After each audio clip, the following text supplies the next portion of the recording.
shattered.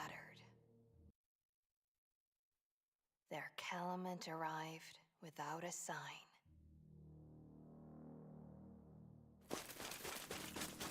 Their world shattered without so much as a sigh.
Dead will stay buried.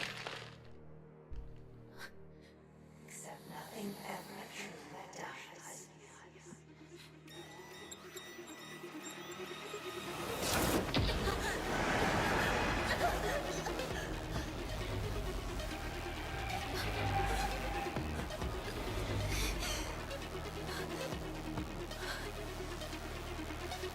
Which part of you will you save?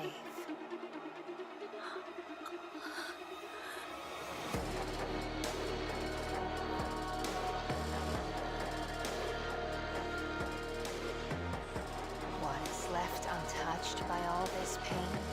Yeah. Let the echo be heard. What's up, guys? How's everyone doing today?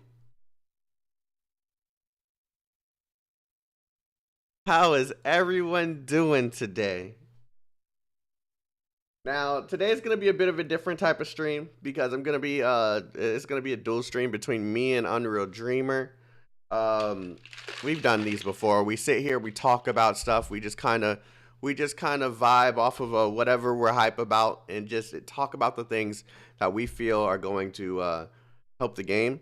From the jump, the whole purpose of this is to encourage community engagement with the developers so that they can go ahead and start seeing what we're excited about and hearing what we think.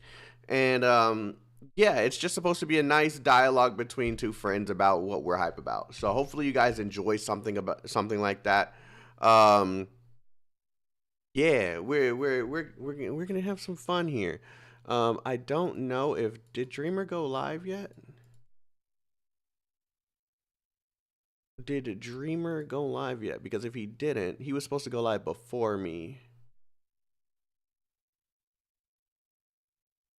He did. He did go live. Okay, cool. Well, I'm gonna go ahead and call him. I'm not sure if he's ready. I'm gonna assume he is. Yep, it says he's live, 281 people. Of course. Of course, of course. Yeah. I'm gonna send a message calling. Okay. And here we go.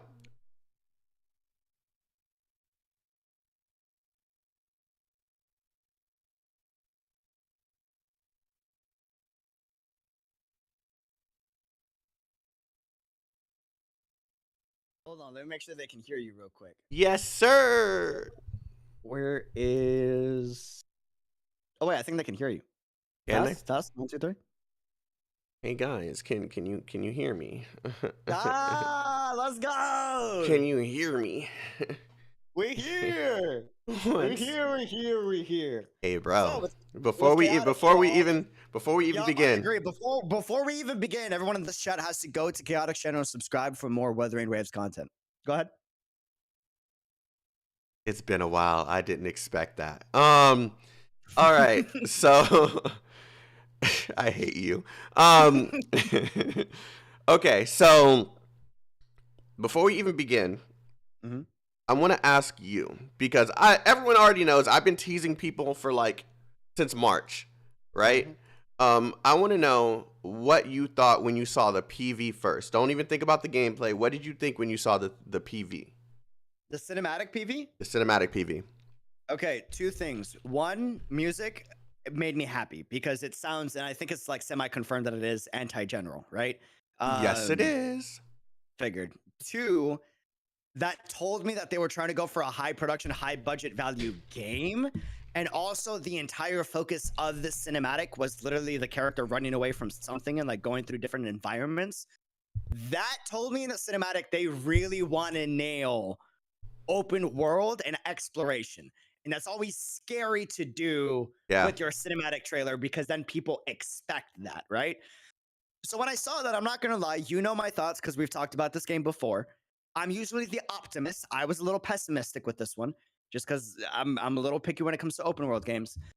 I was like, I don't see any gameplay. Yeah. I don't think this is gonna. I don't see how they're gonna. You thought this was the typical bait. Yep, I thought it was bait. I thought it was just going to be a fancy cinematic to bait us into maybe a really good open world, but a lacking gameplay because I did not think they could put a somewhat similar PGR-esque action fast-paced combat in open world, and then the gameplay trailer dropped. Don't say anything. Okay. Yeah. So first, Itsuki, thank you for the 25. Actually, it's 48-cent super chat. Thank you so much. I appreciate you. But you guys don't have to do that. We're here just vibing. I just want you guys to come through, enjoy the stream. If you're new here, subscribe to both of our channels, both Unreal Dreamer as well as myself. We're gonna be, bro. I think I'm going all in on this. I don't know about Unreal. Okay. I wasn't gonna go all in, and then I saw the gameplay trailer. I'm like, okay, now I'm going. Okay. I was like, all right, I was wrong. I'll take the L. Okay, so now we're gonna talk about the gameplay, and did you already show the gameplay to your audience? I know you made a video on it, but did you already show both of the trailers? Yep, yeah, I showed the CG and the gameplay before before we got on the call. Well, before we even do that, go ahead and mute me. I'm gonna go ahead and show my audience the gameplay trailer, and then we can go ahead and start talking about it. Okay? Cool, sounds good. All right. All right, Okay, so here's the gameplay trailer.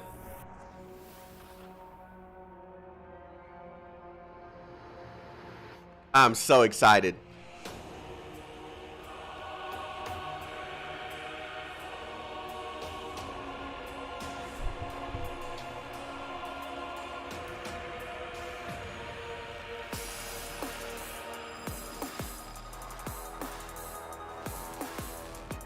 I'm holding it all in for when we talk to Dreamer.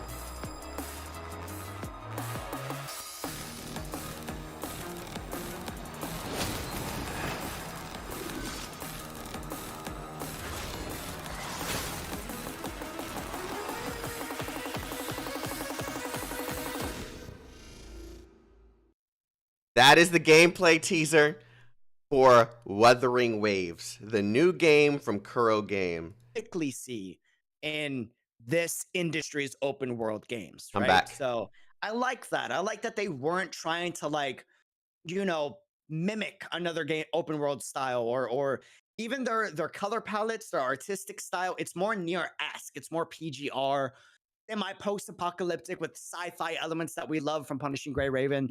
I'm excited. I'm really, really, really excited. All right, I'm back. And I'm waiting for this website to load. We'll see how this goes. But did you fix the issue that you were having? Yeah. Hopefully, good news is they're marketing this in English. I know. Okay, wait, hold on. I'll touch on that. I'll touch on that. Chinese or Japanese anymore because he can't hear me. Oh, that's what it is. No, they posted the video on Bilibili. Actually, that's not true. Also, they're just doing that, I think, to showcase that they're trying to release. This is an assumption, but they're trying to release the game somewhere near. Yeah, he can't hear me. That the game actually releases for global. They're trying to hit like the whole unmute me. Okay, sweet. Hello, Moshi Mosh. I've been sitting here talking to your ass. I can hear everything you're saying. I'm like, bruh. Oh, and by the way, I think you should alert your stream that this is probably going to be PG-13. Could I cuss a little bit? This is gonna be PG-13. Okay, cool. Yeah, just Yep. just let them know. I don't want to get you in trouble. So, all right. So, just to give you guys a deep dive, there's a couple things that you guys are kind of curious about. The very first thing that I keep getting comments about is this a simultaneous release? It appears that it is. We don't have confirmation yet. I've seen more evidence that it's leaning towards a simultaneous release than you know than not. But the thing is, it has been trademarked, and I'm probably going to miss some of these because I'm going off of the head. But it's been trademarked in the U.S., the U.K., Japan, Korea, China, France, Indonesia, Australia, and am I missing any? Philippines. And I think that's all I can remember at the moment. So it's been trademarked in all of these places before they even announced a single thing.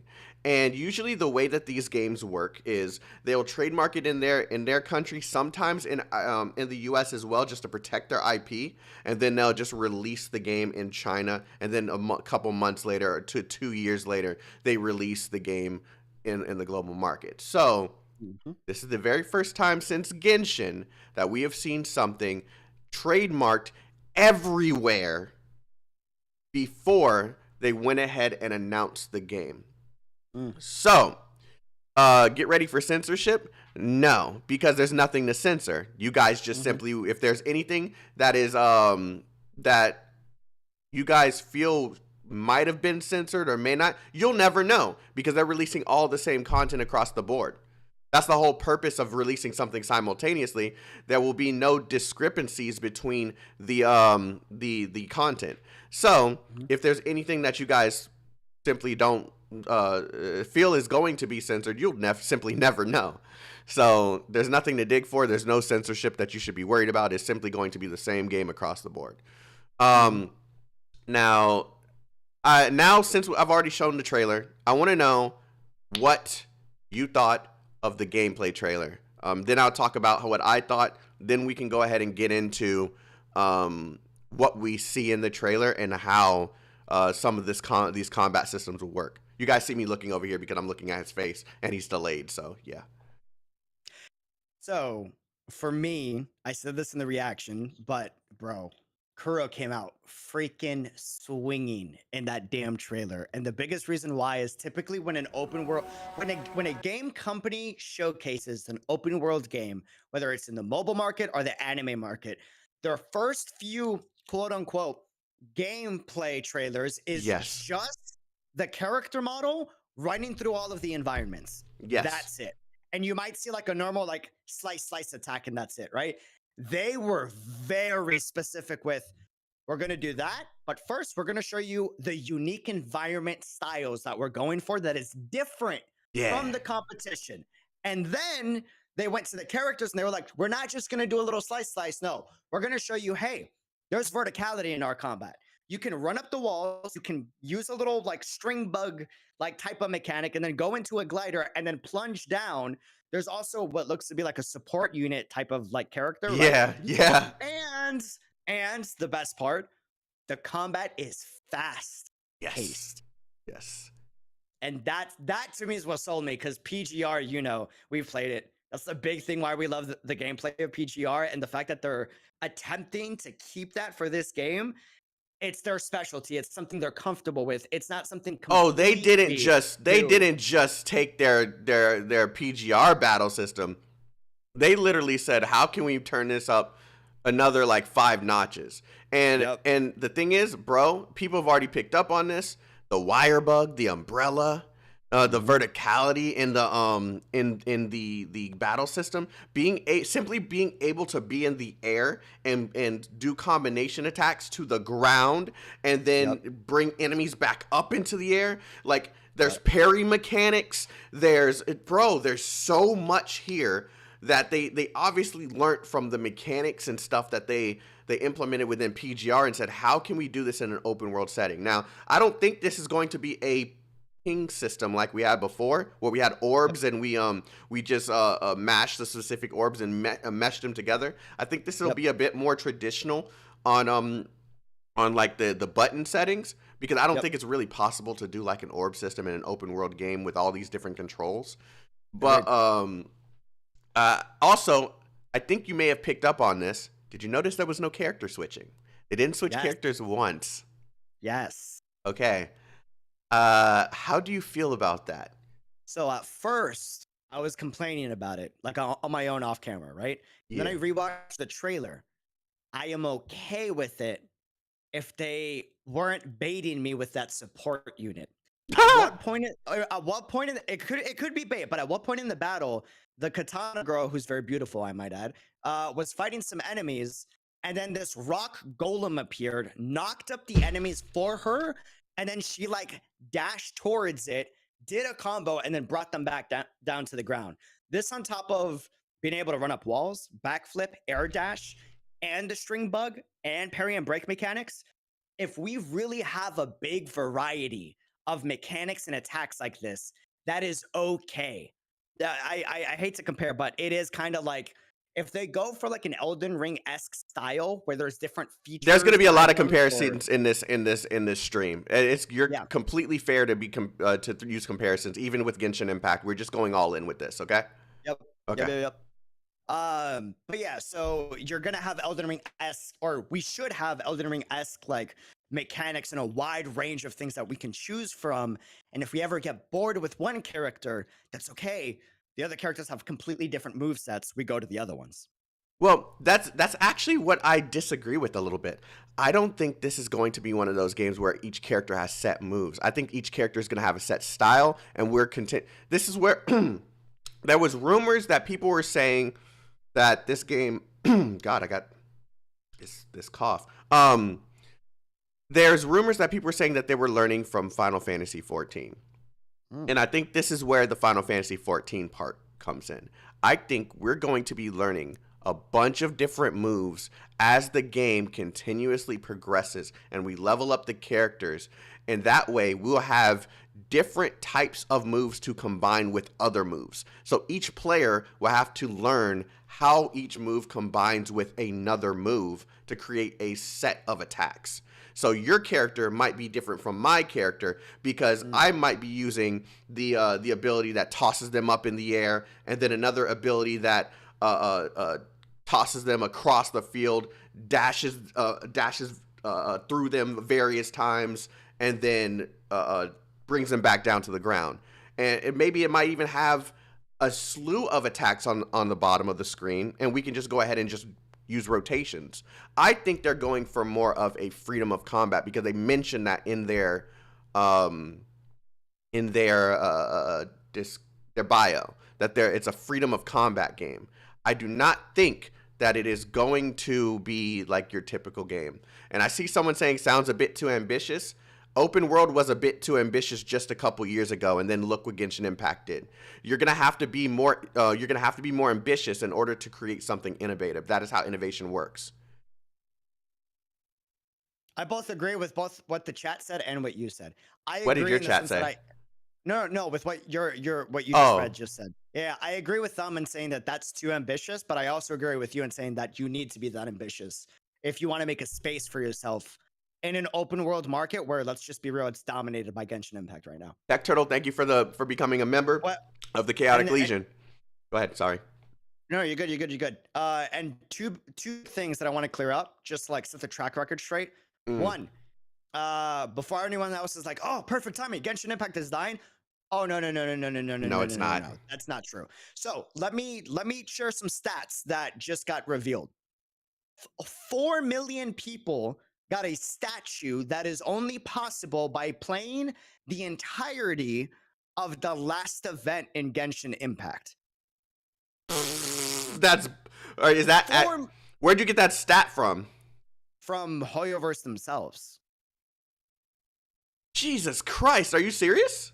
Yes. Also, there has been a slight drop off in players, but if you look at the overall graph in the past 4 months, the current concurrent players that are still logging into the game is still the highest it's ever been. That's crazy. So real quick, the reason why I'm saying that is because My point is Wuthering Waves needs to be innovative. Yes. They need to compete. And I want, just so we're clear, I want them to compete. When a game has no competition, they are allowed to get away with cutting corners or with not being innovative with future content. That is bad. You don't want that. You want as much competition as possible and pressure to force the devs to come up with new things that are novel so that us, the gamers, enjoy the best of all worlds, right? Yes, and I honestly feel that this probably may not have happened if we didn't get a Genshin Impact. Genshin Impact is now, as much as people are gonna hate this comment, this is just facts. Genshin Impact has paved the way for so many games to make an open world environment, not just on mobile, but crossplay on mobile and PC and consoles. So let's say this game happens to have that that PS5 version that was like hinted at in like those fake pictures or whatever. If that does happen, you can thank Genshin Impact, because Genshin Impact was the reason why developers are going towards this. It costs money to do this, a lot of money. So developers will never just say, okay, let's take a massive gamble on this thing, because they don't. Asian markets work very differently than us. They only go for risk if they see the possibility of this working out. We kind of just say, hey, we have this idea, let's freaking do it. So I honestly do feel that we're going to be seeing a lot of innovation. Okay, I can just say this outright. This isn't the only game that I've seen. This is one of 3 games that I saw that we should be excited for. Yeah. So, and Unreal knows what I'm talking about, because I've already been telling him about some of these games. So, by the way, just two things that I got to set the record straight on. One, for everyone that continues to doubt how many contexts Chaotic has, I mean, y'all can keep doubting. You don't have to do that. You don't have to do that. You can stop. You don't have to do that. Okay. Just let them take the L every single time. It's fine. So the other thing that I will also talk about is, and this is a separate topic. Someone in the chat said, well, if it's the devs of PGR, just pay money and you'll win, just like in PGR. Real quick, I like to use him as an example because he's both someone that's challenged this notion a lot. Ruxlin is the best example. I was about to say, I'm trash at this game. Don't do this. Ruxlin is the best example that I can give because he's done 2 things. One, he was a super Leviathan whale. Sorry. I mean, come on, let's be real, man. He's a super Leviathan whale over on his main account. The man makes it rain on Punishing Grey Raven. He just does. But he's also extremely talented at the game. And people kind of called him out for it, saying like, oh, PGR is just a pay-to-win game because look how much money you spend. That's the only reason why you can clear the content as good as you do. So he came over to the global market when the game released in global. With completely free-to-play and trampled everybody, bro. Do you remember when Rex... Remember the Babel Tower? No. That was a group of people that were commenting in his videos, literally telling him he could not do. It was Babel Tower. You're right. It was Babel Tower. Telling him that what is it? Babel? Is it Babel? What is it? I think it's Babel Tower. I'm pretty sure. Babel Tower is literally the one thing that showed Rexlin ain't coming to play. Dude literally hopped on a free to play account. Showed how you can use every character in the bro. He shredded these guys. They had to apologize. It wasn't like your normal YouTube commenters that were just in here and we're just not going to answer. They felt so shitty that they had to respond and say, "Okay, we were wrong." Dude was like, and he did it so seamlessly, bro. He did a video showing how good he was. It wasn't just a completion that he showed. He showed a video of how he did it. So for people that don't play Punishing Grey Raven, the best analogy that I can give is consider this like an end game, extremely hard difficulty, like floor level dungeon where the enemies in each floor has different buffs and you have different debuffs. The higher the difficulty you go, and you get more points the more you clear, right? Did he max everything out or did he just choose? I don't remember this part. Did he max everything out or did he just go ahead and choose like enough? He got enough to get a ridiculously high score, but here's a comparison. So when that Babel Tower came out, when that super hard difficulty mode came out in Punishing Grey Raven, this is related to Wuthering Waves because I'm trying to set the record straight to show that this is a dev team that usually is, as long as you're skilled enough, you can clear all content. Right. So when this mode came out, I was a super whale at this point in the game. Oh, that's an understatement. At this point in the game. That's an understatement. Listen. I was a super whale at this point in the game. I didn't stream it because I didn't have time to stream it, but I played this on my own. Listen. I've seen his account. He's not lying. I got trashed. I got smacked. All right. When I say I had 50 times the account that Rexland's free-to-play account had, my account made his account look like dirt on his free-to-play account. And he beat me by like probably five, like not even an exaggeration, 5 times the amount of progress that I was able to get on my Super Whale account. So I'm saying that to set the record straight. I'm saying that to set the record straight that this is a dev team that does not care in their history for pay to win. They don't care about that. They got to make their money, sure. They're going to make skins expensive, sure. They got to make their money somehow, right? But if you're worried about whether or not, oh, if I get into this game and I can only be free to play, can I play it? Most likely, if they follow the same philosophy for their original game to this one, yeah, you're good. You should be golden. I really do feel like they're going to have to, and they're going to have to think of the free to play players in this because of just what they're going up against. Genshin Impact, let's just be honest, it is you can complete the entire game free to play. You can play the game and enjoy the game as a free to play player. However, if I honestly don't feel they should be as friendly as PGR in this, but at the same time they're going to have to be friendlier than Genshin because that's how you're going to break those people in so that they can try the game, and they also need that money to continuously create content. So a Kularnik, by the time both me and Rexon were doing Babel Tower when the first one came out, we were about the exact level, just so we're clear. So it's not that I wasn't farming my serum, it's just you don't see me stream it every single day. Like, again, Rexon just smacked me. It's not about, like, don't downplay what Rexon did. He smacked me. And he did it on a free-to-play account, and he beat my Super Leviathan account at the time, right, for the amount of money put in. Like, and my point in saying that again is, just so we're clear, this is a dev team that, as long as you got the skill for it, you're golden. Okay, so now I think we should start talking about the actual, like, trailer, because we got, like, 30 minutes. Sure. So, yeah, let's talk about the trailer. I'm running the gameplay trailer back to back just as we're talking. So there's a few things that I noticed in this trailer that I think is very interesting, right? I'm going to go back. I'm going to give you the timestamp once I find it. It is at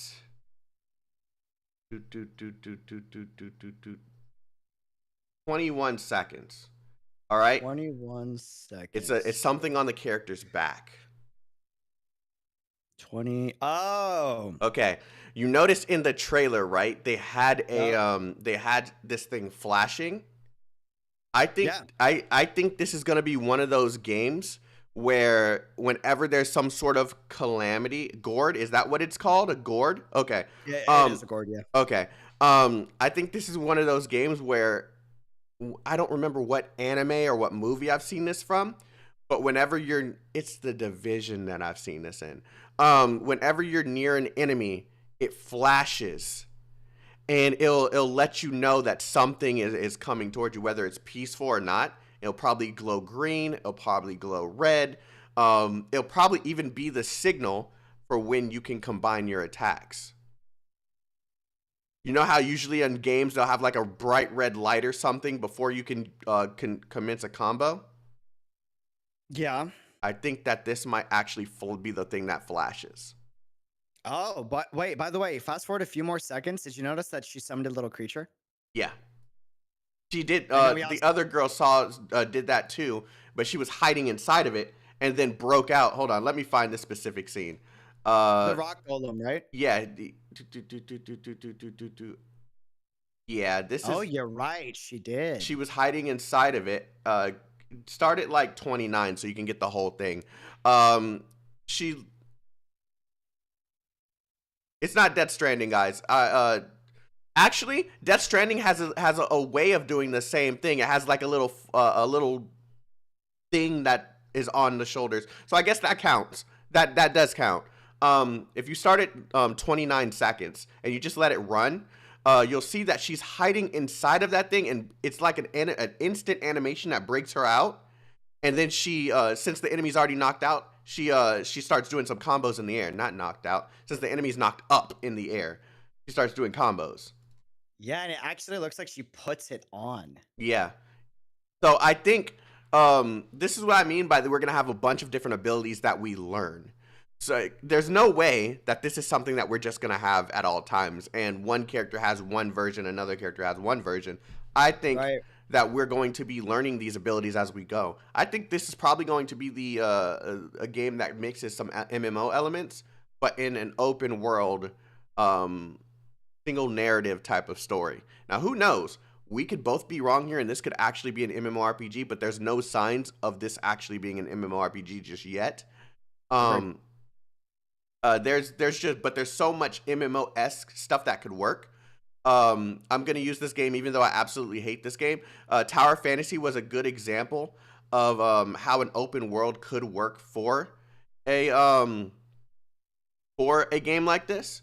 I Mhm. feel as if they could execute the open world thing with the verticality at the same time, and it'll work just well. It'll work really, really well. Agreed. Also, one thing that a lot of people were scared about was uniqueness in classes, and I think they have a right to be scared just because when you go to the website, you only really see like sword-esque users. One thing that kind of like quells that fear a little bit is the second person after the katana girl. Green. He's like, huh? Are you talking about the girl in the green? Or are you talking about the girl in the black? Or are you talking like Oh, each one has a distinct color? yeah, the blue one, right after the blue one that uses the golem. Okay. Yeah, What about guy her? in the black guy in the black suit right after her. Oh, and you talked about He's earlier in the trailer. Okay, hold on. Let me yeah, find it. right at 35, if you pause at some of these frames, he's summoning blades that move around him with certain attacks. So he's like a blade weaver. And Ooh. that's really unique, and that's something that I'll give PGR credit for. Is Oh. they like to do levitation like blades and levitating cannons and some of their characters like Liv, for example, and punishing Grey Raven. They like to be very unique with their attacks. Hold on. Let me see if I can Well, for people that don't know Punishing Grey Raven, one of my favorite unique characters that they've made gameplay wise was Dark Oh, Selena. that is so sick. I'm looking at it now. Right? The blades.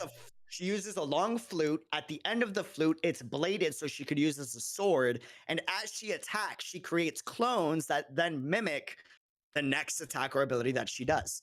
And they are known to try to do very unique classes and attacks and battle styles. That's not something we should be afraid of. If they slack on that, just being honest with you, that just means that they got lazy because it's not something that would be new for them. It's something that they've always done. I honestly do think though, the fact that there's blade users, they're only showing the blade users. I think that this is probably going to be a multi-class pick your character game. Each character is good at everything, but they do everything differently. You get what I mean? I disagree with that. You do? Yeah, I do. I'll take the opposite stance. Okay, cool. I think that if they do happen to go down that route, like let's say the girl with the blue on, right? Let's say Yep. in this trailer they showed a katana, but what if they showed in the next trailer her using like dual daggers? But each character has their own abilities and their own ways of using those abilities. So if that's possible, right? Then not only is that freaking ambitious as hell, but that's unique to this game, and it's going to be very hard for anyone to rival the combat that they could have in this kind of game. An open Agreed. world game with you being able to make up your own skills, pretty much. Because if you have that many abilities, you're essentially making up your own combos. You know, it would be fun if they did go with like a combo mixer. Yeah. I don't think they'll be that ambitious, but if they did, We're it just would be having fun sick. here, bro. Yeah. But I really do want to go that far. I want to see if they're going to like, even if it's like each weapon has 4 abilities, right? Each weapon has Yep. 4 or 5 abilities, and you're able to. Ooh, what if it's weapon switching? I don't think it's weapon switching, and the only reason why I say no is because I mean they could, but they would have to. I'm assuming this is going to be a gacha game, but Of course. they had to make their money somehow. If it is going to be weapon switching, that would mean that they would focus all their gacha on the weapons themselves. Well, no, I don't really agree. If they make that part the farmable part, the characters are the gacha, right? You get we get one character. Let's say you get the girl in the blue and the guy in the black at the beginning. Sure. And they go through a whole tutorial. They give you the girl in the black as the 3rd character that you'll obtain. If we're right about them not character switching in battle, then that gives us 3 different styles of characters with each various types of attacks. Now, I don't think they're going to have 1,000,000 attacks each, right? But if they have, like, let's say they have that Final Fantasy bar at the bottom. 4 of those attacks are dedicated to a sword. 4 of those attacks are dedicated to a set of daggers. 4 of those attacks are dedicated to summons. So this one character is focused on swords and daggers. Male character focused on daggers and guns. Another character, daggers and just have various different attacks for each character. They all have different styles, and they all have different attributes for each one of those weapons. One could be a buffer. Another one could be focused on attack power. Another one could be focused on support. Each character would have their own viability, and we'd be have that open combat that they're flexing in their bios. Sure. Maybe. But the only issue with that though is they have too many skills per character. Even if when a new character comes out, it changes up how the skills get used, the player base won't be incentivized to then gacha for the new character because they're taking so much time to master the original one. You think that would be a problem? Mastery? No, not mastery. From a financial standpoint, yes. There needs to be some type of incentive to roll for the next thing. Oh, I get that part, but you're saying your rebuttal was that they would be too worried about, or they'd be too busy mastering to want to pull on the other character. If they have too many skills, not too busy mastering, but they'll be too busy trying to perfect all of the techniques if multiple weapons are allowed per character.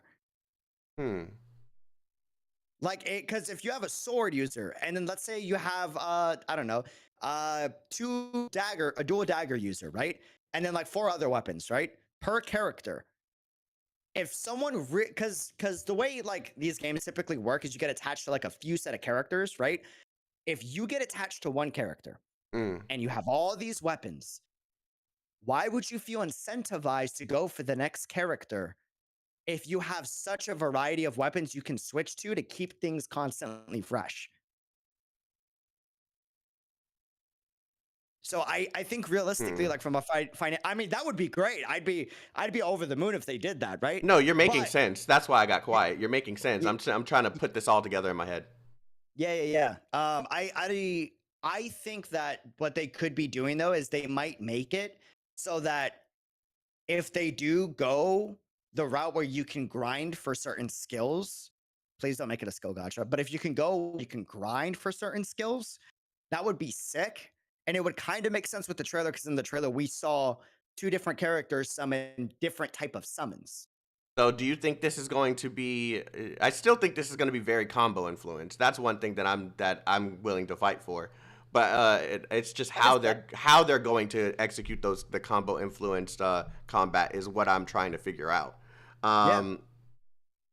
Okay, so you're thinking that they might have one dedicated weapon with various skills. Is that what you're trying to say? Yes, my best example that I can give, and I'm going to compare a lot just because that way I can give good analogies. That's fine. I told you we're comparing this stream. It's fine.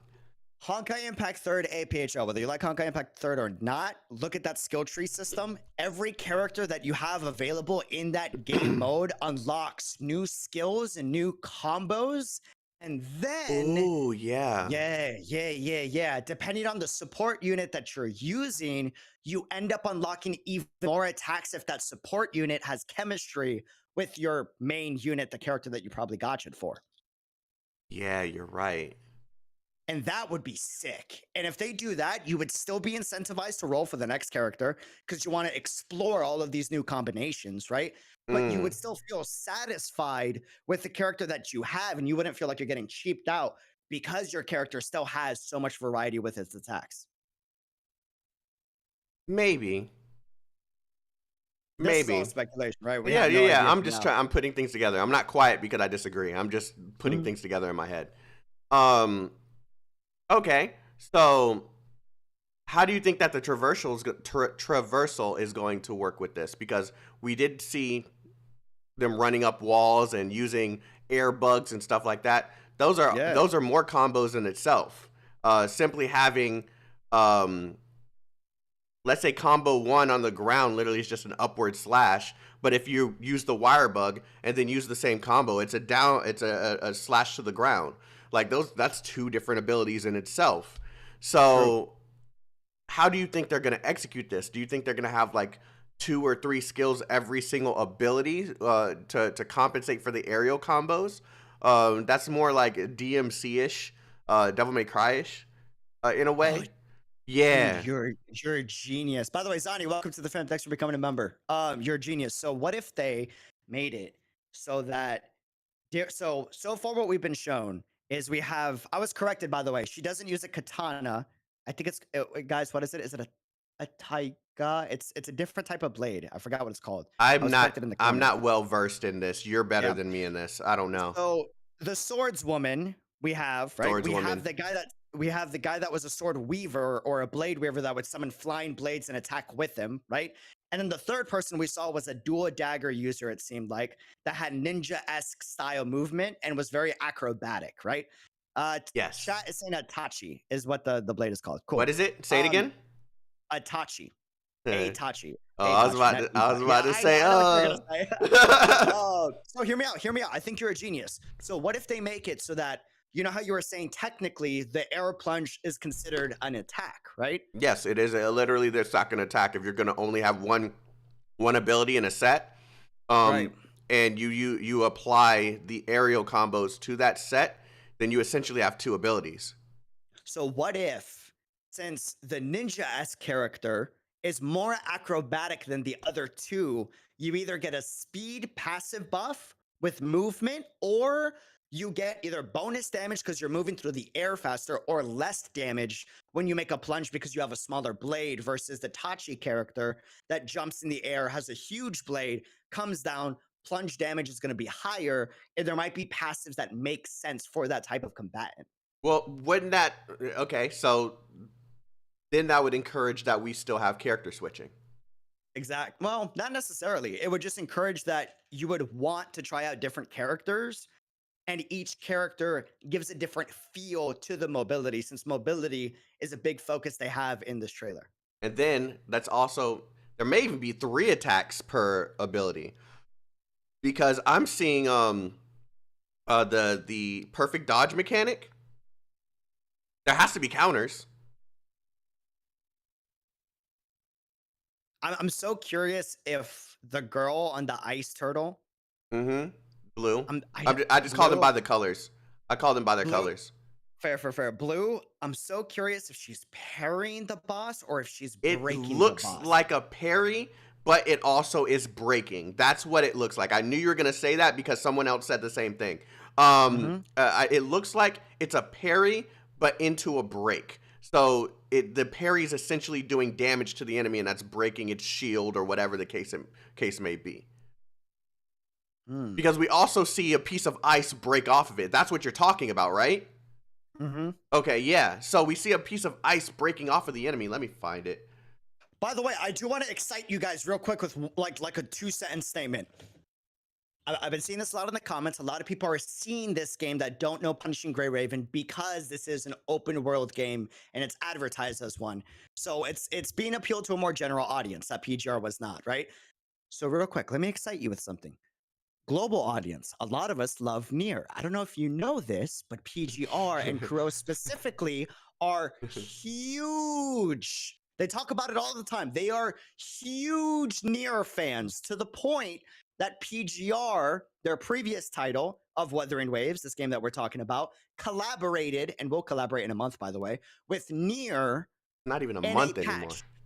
It's less than a month, yeah. Yeah. So what that can tell you is you are going to see Nier-inspired elements, both probably in the story and in the gameplay, which is why you see this more fast-paced action combat.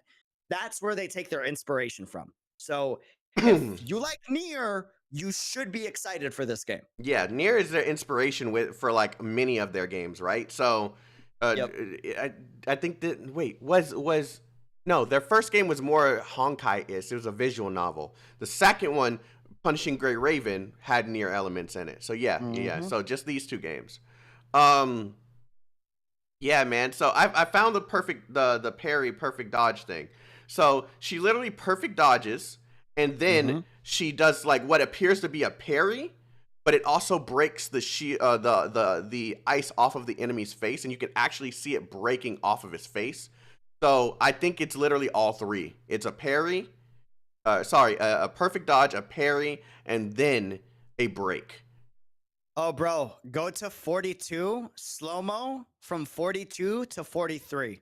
I think I just saw a parry. Oh no, I know it's a parry.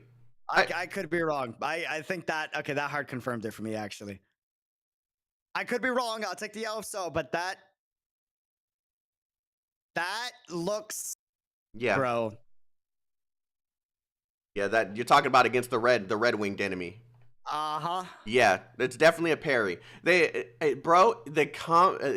if we're completely off basis about how this is going to work, right? One, this is obviously going to be a skill-based game. You're not going to be able to just spam your abilities off of this. It looks like they are incorporating a lot of intricate attacks that are going to require you to know exactly how they function in order to defeat the enemy that you're fighting, because this is obviously a boss here, right? And it looks like the boss also has the ability to freeze you as well. So it's just there's so much going on here in this trailer alone that the 53 seconds just does so much justice. It does. I can sit here with you talking for a whole nother hour and probably find some stuff that we didn't even think of discussing. The perfect dodge alone, that opens up so many different settings for attacks. Let's say that they have some counters that work with the perfect dodge. Instead of a QTE, in like the games that we have been playing, Honkai Impact, Genshin Impact, Aether Gazer, the combos that they could execute here by simply doing a perfect dodge and then having all the abilities flash so that each one does something different, a different type of counter. That would be fantastic, right? Yeah, like one maybe upward slashes and counters, and if the enemy is doing the same type of attack, it nullifies your counter. So you want to get the benefits from it. It's interesting. Real quick, three things. One, this is a mini topic. Just a little quick statement. Your mind's going to be blown. Someone in my chat just made me realize. Hey, Chaotic, do you remember that dev stream we saw Yumi and Island together last spark of Punishing Gray Raven, the devs behind Wuthering Waves? Remember they said they were working on an open world game mode?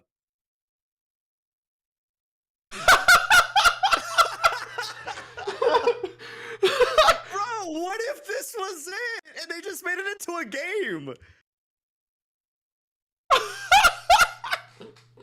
Did they literally just tell us about this and we just let it just fly for like months? How long ago was that? That was a long time ago, brother. We haven't seen that stream in ages. You're kidding me. Did they really just... Can someone find that for me? And I even remember them saying it was supposed to be like God Eater inspired or something. Oh my god, yes. Ye- And everyone was saying, what if it was what if it was the turtle that they showed? What if it was the turtle that they showed in that? Oh man. That's funny, dude. Okay, real quick. Two things I do want to say. One, this is important and it's a big topic, so I do want to talk about it. Okay. I'm gonna call Kuro out right now. And again, this is nothing against you guys. I am saying this just because I really want this game to succeed. I have worked with a lot of game companies. Chaotic has worked with a lot of game companies. We've seen what works and we've seen what doesn't work, and gamers have seen what works. I'm gonna go so that Kuro can, like, if they do see this, they can see the chat. Gamers, not just streamers, but gamers know what works and what doesn't work for the most part. One of the biggest reasons why PGR didn't garner nowhere near as amount of the attention as it should have gotten. One is a niche game. Yes, please say it. Go ahead. Yeah. One, it's a niche game, so it wasn't going to become mainstream, but it should have gotten way more attention than what it did. Marketing. Marketing is 100% a reason why PGR didn't get the attention that it should have. The money, Exactly. and I'm gonna go ahead and say this. Us as content creators, our job, yes, we want to make money off of this, right? We want this to be sustainable for us. So when they do deals with us to promote games, yes, it's absolutely incredible, right? It helps us out. But if you're not going to market your game, then all the money that you spent on the content creators is absolutely useless. There's no point. There's no point. So, There is not. yes, there should be content creators that you use to promote. And yes, I understand that it may make more sense to use like a bigger content creator and a small content creator and just have a couple of those instead of a bunch of different creators in one group. I think 100% they should focus on their marketing first. And then after they're done with their marketing, go ahead and include us. We are more than happy to help promote the title. We all have our audiences. We all have people that are interested in watching us specifically. But they need to have their marketing in place. So real quick, Akuda, I'm saying your name wrong. 125, my guy, 100% correct. Listen, Kuro, this is, again, yes, all creators are trying to get the bag, like, surprise, right? Obviously.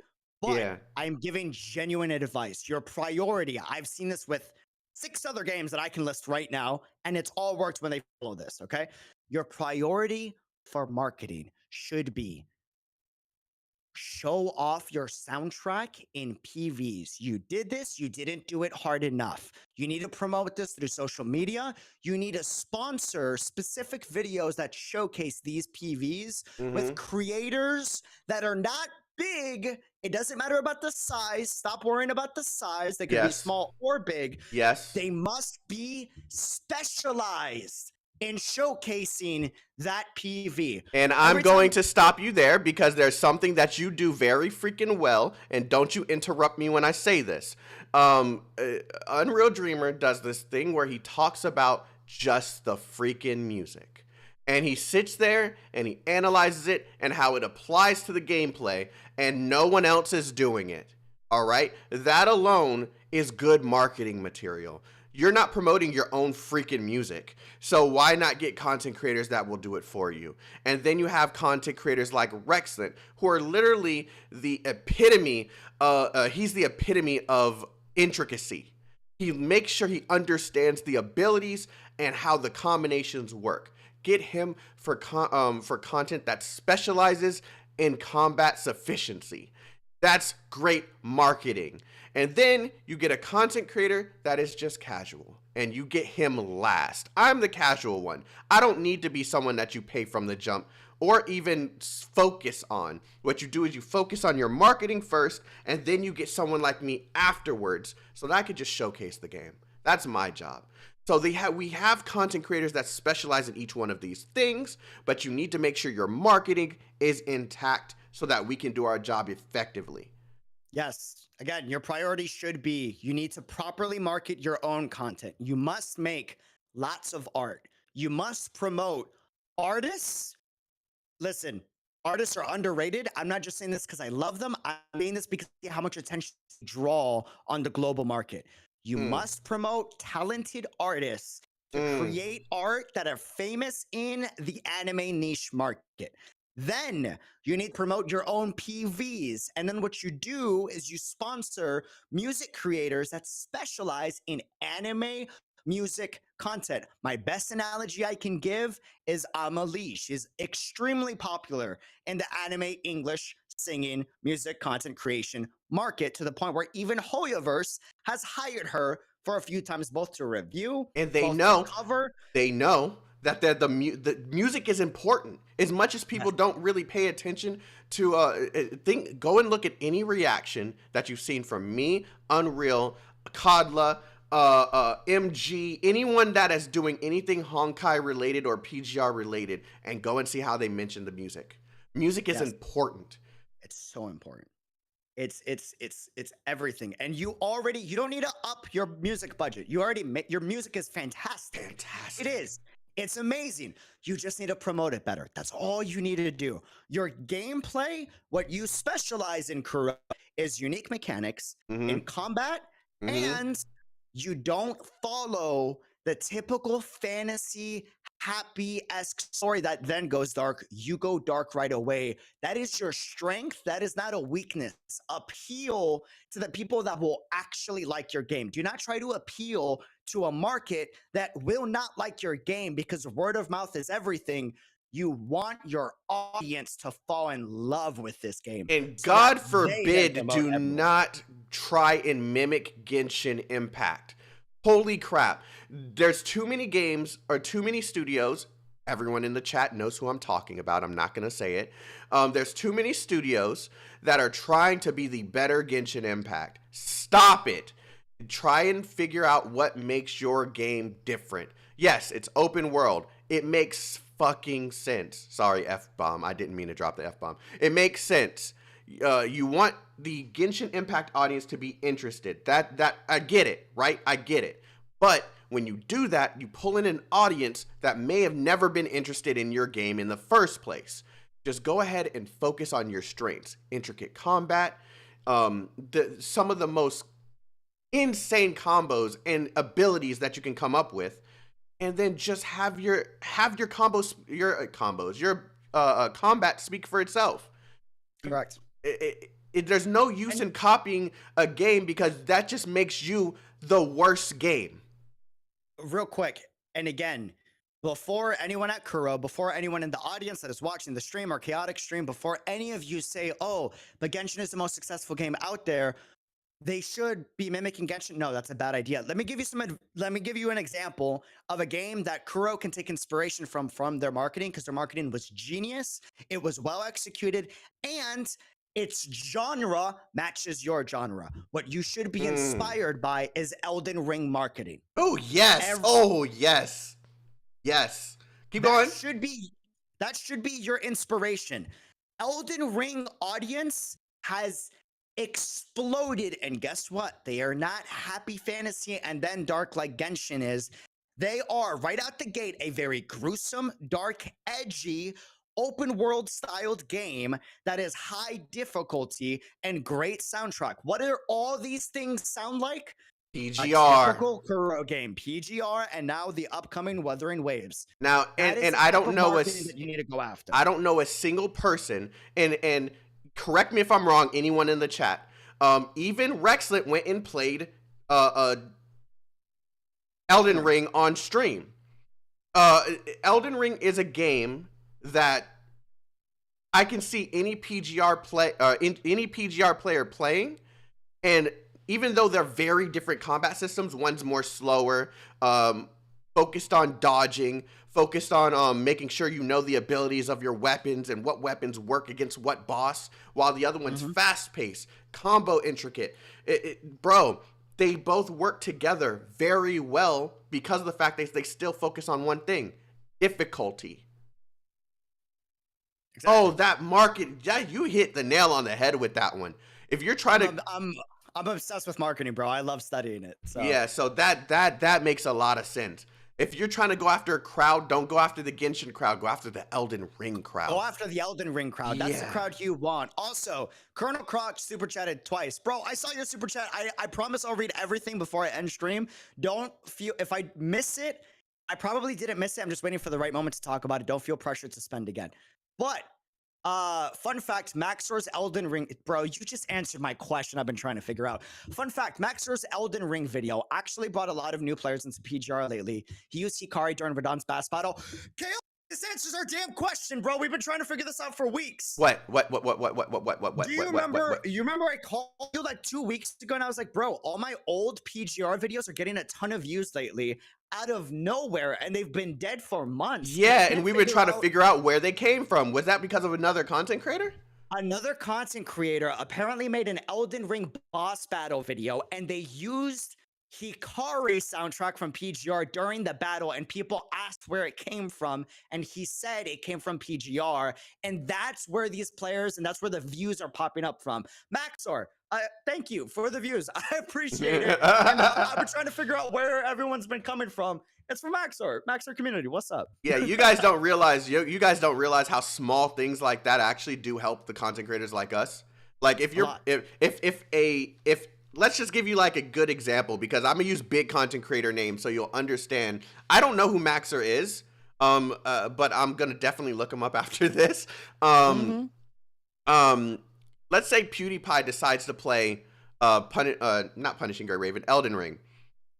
He plays Elden Ring and then he uses music from Honkai Impact. Everyone who's interested in that music from Honkai Impact is going to look that stuff up, and they're gonna find us. Yep. So it helps out to just do little things like that. So whoever Maxor is, yo, I'm gonna look you up after this. And what kind of content does he specialize in? Well, they were saying that he was doing a lot of Elden Ring content, and that he actually generally likes to use Vanguard OSC, which I love. For those that don't know, Vanguard works a lot with Punishing Gray Raven, the developers of Wuthering Waves, which they also work with Anti-General, which has collabed with Vanguard, if I'm not mistaken. Yeah, it's fantastic, man. Oh, Fantastic. it looks like he's a variety streamer. Well, shout out Maxor. I appreciate it. Thank you. Streamer, variety content creator, sorry. Elden Ring, Monster Hunter World, Metal Gear Rising, Final Fantasy 15, Yakuza, Bloodborne, Genshin Impact, Doom. He's cultured. The man plays only good games. What? Devil May Cry, the Cyberpunk. Of course, everyone tried to hop on the Cyberpunk thing. It just failed.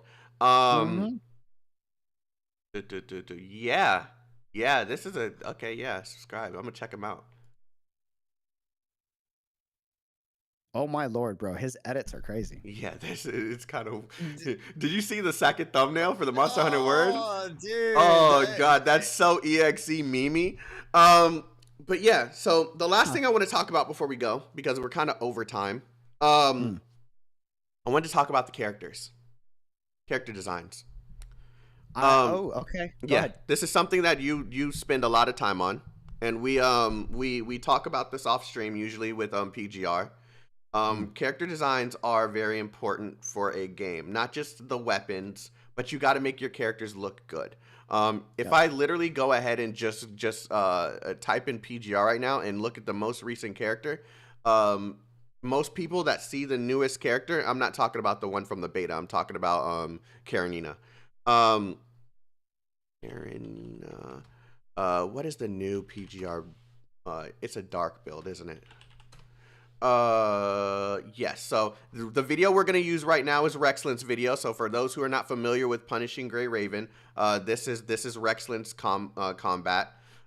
This is the type of combat that we can expect, at least to some degree, in Wuthering Waves, right? So just to let you know what video I'm looking at Rexlin's Karenina Dark Showcase. So the character designs very on point in every aspect. I want to see them elevate the character designs even more than what we're seeing here, right? So what do you think about the character designs in Wuthering Waves? Do they lack? Are they better? Or like what do you think about the character designs? What can they improve on? And what should they do in order to make sure that the characters are highlighted? This is a gacha game after all. At least we think it is. So we got to make sure that there's something appealing for the players to want to pull for or spend money on. So Go ahead and So answer the first, question. so two things. First and foremost, chat. I'm changing the scene. I'm gonna show you one piece of art to show you the quality of art and character designs you can expect from Kuro. I'm gonna pull up your stream. I'm just letting you know, so don't copyright me a dreamer, please. I'll think about it. That's funny, dude. So this is the art he's talking about, guys. Yeah, so this is Punishing Grey Raven characters. They love to have unique modern urban style. And then every now and then they'll throw in a patch that brings in a more traditional style that still mixes modern urban elements into the traditional like dresses or fits that they'll have, right? Now, one thing that PGR specializes in is they will tell you where the mental state and personality of that character is by the highlight character they use or highlight color they use for that character. For example, Lucia typically has red accents. Liv is like just tinted out with pink all over. And then Lee has a dark blue, but when he goes into his S construct suit, his upgraded suit, he gets a more lighter, like aqua type of color because he's opening up a little bit more, right? Now, I will say in the beginning, you're blocking Lee, by the way. Just letting you know. Oh, just make your box a little smaller. Your webcam box. Let me just move it real quick so you can see it. This is Lee, by the way. Okay, so in the beginning of Punishing Grey Raven, even though I love the art and the character designs, like I really, really enjoyed them. Let me show you the difference between beginning and where they're at now. Yeah. So this was, and you're gonna notice a huge difference. You took my advice. You actually organized your stuff. I actually organized my entire dude. Life changing. I finally did it. I know. I'm proud of you. Thank you. It took me a while, but I finally, bro. It has like changed my life. I'm not even kidding. Yeah, you're not scrambling to look for art. You know where everything is. Yeah. Okay, so here is character designs of beginning of Punishing Grey Raven. You're gonna notice something. Desync? Yes, he's desync because I'm looking at his stream. There's a delay in between. There's no way we're gonna be able to sync this, guys. You're just gonna have to deal with the desync. It's fine. It's fine. So this is some of the art when the game first came out. The art I showed you in the beginning was later in the story. You're gonna notice something. And then let's go back to the art that we saw earlier on. That way y'all see the difference. Yeah. You can see the budget too. You see like a drastic change in their budget. They would another one. Definitely went from like okay, these are not cheap. I'm not going to use that word. A cheaper art style, and then things drastically ramped up as if they were like making an anime or something. Yeah, exactly. Trying to pull this up, but it's like my computer's being dumb. Mine is too. I'm actually following your advice. I'm probably going to buy a laptop for editing. Bro, life changing, I'm telling you. And then let's go back to this. So y'all saw that color difference, the amount of more color and personality that came to all of the characters and the art, and how much more livelier the art is compared to the art I showed you later on. That was more dull, more flat, more gray, more dark, right? They do this because they tell a story with all their art, showcasing in the beginning there isn't much character to the story. Nobody feels alive. There's a sense of people trying to figure each other out, versus now. This is a near collaboration, by the way. That is showing the near collaboration, by the way. Now you're starting to see that personality come out of the characters. If you look at Wuthering Waves' art, a lot of people have already mentioned it. Oh, it's very gray. It's very dull. The characters seem kind of lacking. This is a typical thing that Kuro does. Do not be surprised if later on in the development of Wuthering Waves, they then open up and they bring a lot more livelihood and colors to Wuthering Waves. I'm looking for some art too to show off. I'm trying to pull up my stream. Hold on. So here's the Wuthering Waves art.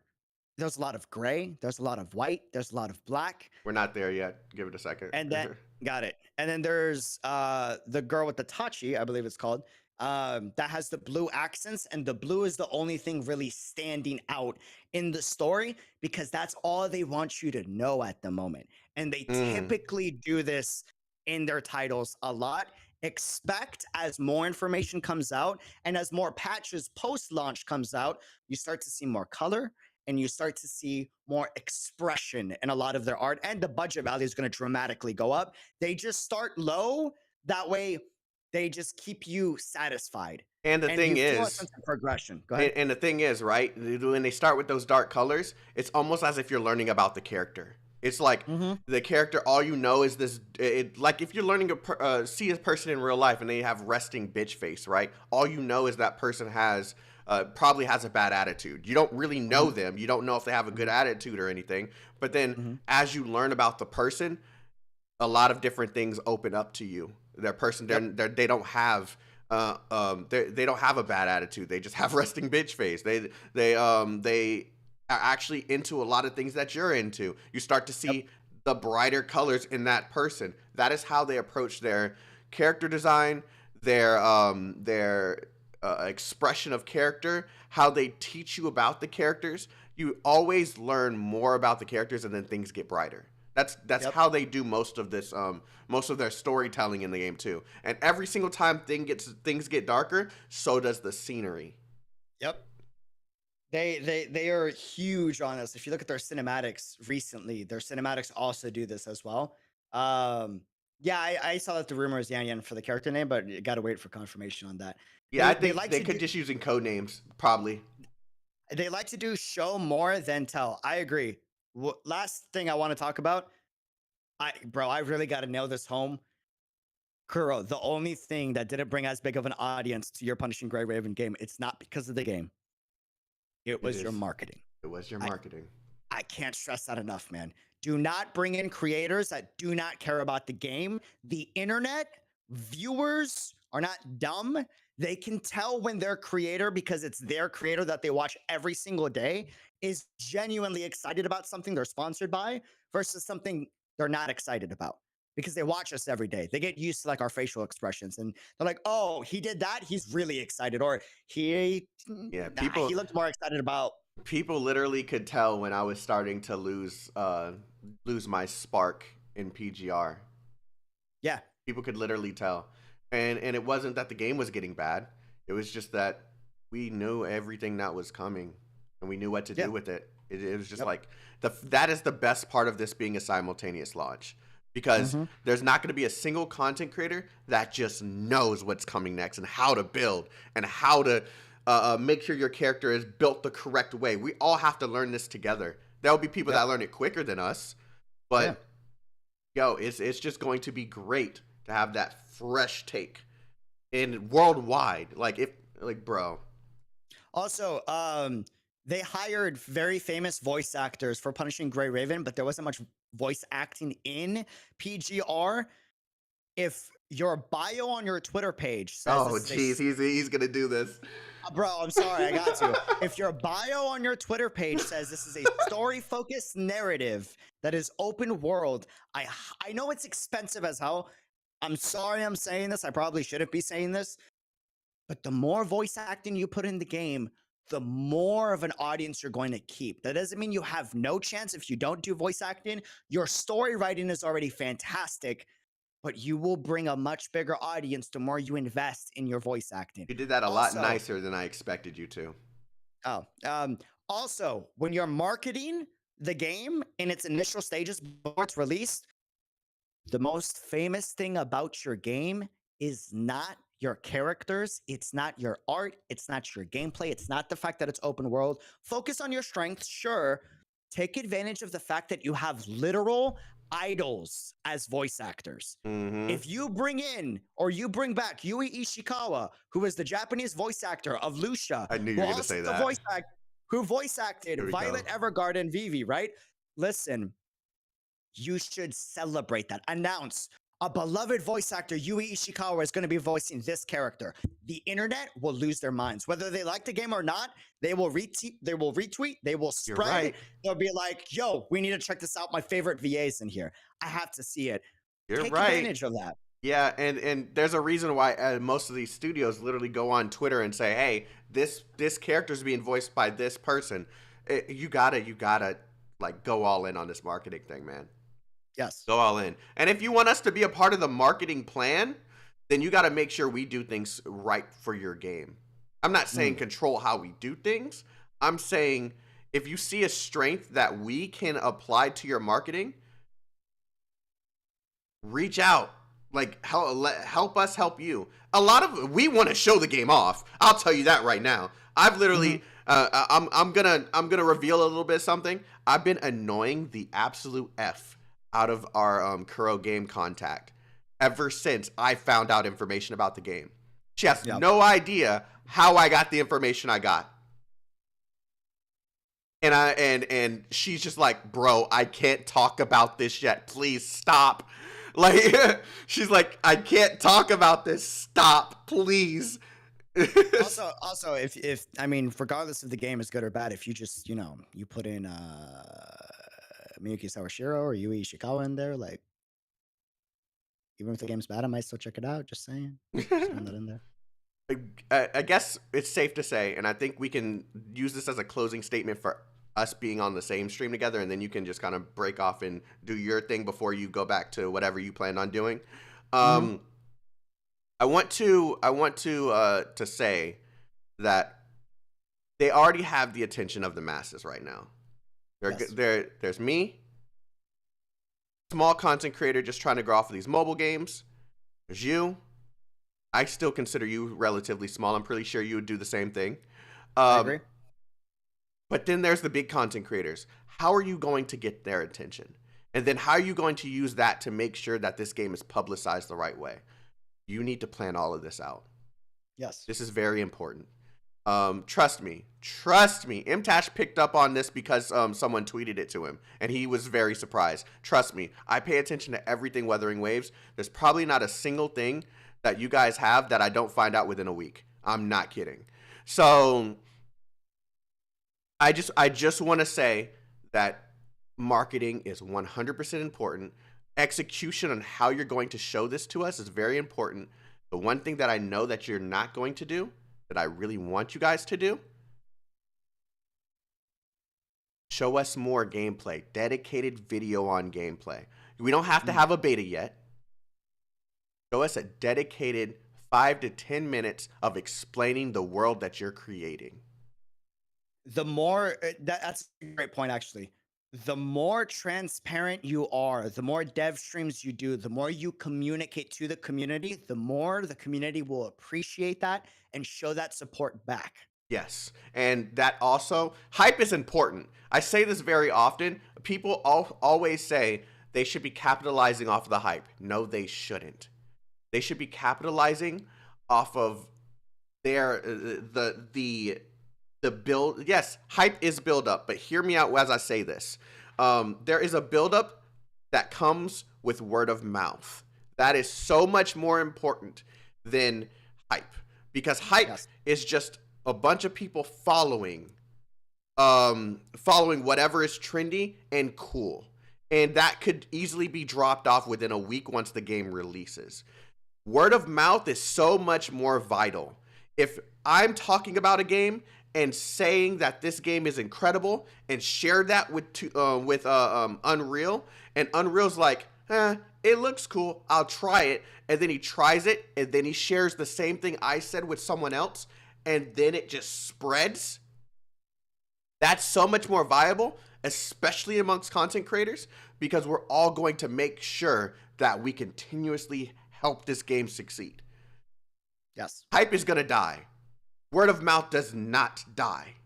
Does not die. Does not die. Spend extra money on a great product. That product will stand the test of time no matter what. Yes. There's a reason why there are games that we can always refer to as the best games in the world. And it's not because they came first. I'll tell you that right now. It is not because they came first. Genshin will always be known as the first worldwide gacha game. And it's not because it's first. It's because the game is good. I'm pretty sure there was someone else that probably tried this shit and it failed. I guarantee you. My last closing statement. How many more closing statements are we going to have? No, this is it. And then I'm literally ending stream right now. So guys, subscribe, leave a thumbs up on Chaotic Stream. Sincerely appreciate it. And Unreal Dreamers. Nice. Yeah, bitch. But yeah, last thing I will say, and then I'm ending stream. Love y'all. We're gonna go back on pretty soon. Priority is PVs. Showcase your music. Your idols already are the voice actors you're trying to bring in and that you've confirmed to bring in. Celebrate that on the internet. Okay. It will spread like wildfire. Do not care about size. Don't just bring in small creators like me. Don't just bring in big creators. Ignore the numbers. I know that's hard to do for a business. Ignore the numbers. Go for the creators that specialize in whatever you're trying to promote hype around. And in this case, you want to go against people that specialize in lore, in music, in anime-esque culture. That's who you want to go for. Do not bring in a creator that is only going to take the bag and then leave and never talk about the game again, because then the audience sees it as, oh, the game wasn't that good if he didn't talk about it. And he only promoted it. Exactly. He got his bag. That. Exactly. So, yeah, that's it. Love y'all. Hey, wait. Thank you, Unreal. I'm the one that asked him to do this, so thank you, Unreal, for doing this little stream with me. It was fun, and I think it's safe to say that they're gonna expect a lot more content from us regarding the game, right? Yeah, most likely. I'm down for it. I'm excited. Y'all got my attention. Listen, I know we were giving a lot of like critiques and advice, but that's just because we want to see it succeed. Trust me when I say, me and Chaotic last night were like losing our heads. We are very hyped and excited for this. How long have I been telling you about this? You've been telling me about this for a while. I was the guy that was like, I don't want to talk about it till I see it. I gotta wait till I see gameplay. I was that guy. I was like, we'll see. Guys, I'm telling you, when I am hinting something, as much as I was hinting this game, it's something worth talking about. Oh yeah, we've been talking about this since. Can I say it? Yeah. Oh, bro, we've been at this for like 6 months. We've been talking about Wuthering Waves. I found something on this last year. Oh yeah, I remember you saying that, but I didn't want to believe it until I got more evidence, and then you showed me more evidence afterwards, and I was like, oh, okay, this is legit. I got information about this game last year. Yeah, I remember that. I've been holding stuff from you guys literally so long, and the moment that I found something that was not sus to talk about, yo, the June shit was so funny. Oh man. All right, Unreal. You can go. I'm gonna talk with the chat just a little bit longer, and then I'm gonna end. Go. All right, I like it. Thanks for joining the call. This is love you, my dude. You ugly mofo. I love you too, bro. Peace out. Peace. Man, he's awesome, dude. If you guys are not following this loser, please make sure you are. Great content creator. I'm so glad that he's into this stuff. June, yeah. Okay, so let me explain the June thing. That's actually what I wanted to talk about. So, I was tipped off that we were going to get a PV in June, in January. And literally a month ago, I literally got tipped off, I think that they're going to drop this a week earlier than we planned. And that's exactly what happened. Keep in mind, this is the last full week before June. They did this on purpose, all right? So, this game is going to be incredible. There's still stuff I can't tell you guys. There's still stuff that I've read but not seen. I promise you guys, I have not seen it, but I have read it. There's still a lot of stuff that they are preparing to show us. And I'm excited. You guys can definitely, if you're interested in this stuff, you can subscribe to my channel. I think I'm probably going to be going all in on this game. I cover a lot of games on my channel.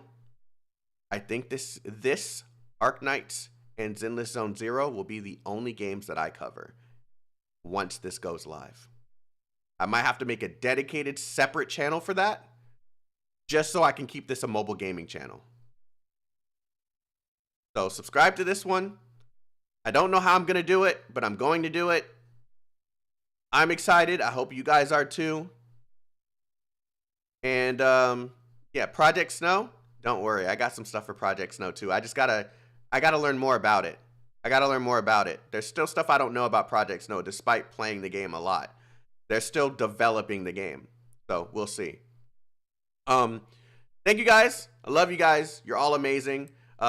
334 people in here. Did not expect that. This is the first time I looked up at the number, and it's insane. Thank you for the likes. Thank you for the subscriptions we got, and got a lot of stuff coming. You all have a wonderful day. Stay healthy. Stay safe. Don't forget to subscribe, like, comment, and share this VOD of the live stream with as many people as you can, so we can get more publicity on this game. Y'all have a wonderful day. I'll talk to you again soon. Peace out.